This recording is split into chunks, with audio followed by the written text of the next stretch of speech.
頂唔順啦，一定要做到佢。你都頂唔順啊！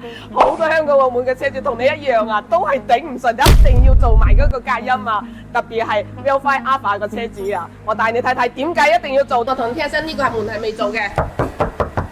你睇嗰把聲啊，啪啪聲啊，開車起身啊，梗係震晒啦，係咪啊？嗱，我帶你睇睇呢邊係做過嘅，係點樣嘅喎？喺呢邊做噶啦喎，聽把聲就知道效果有幾好啦。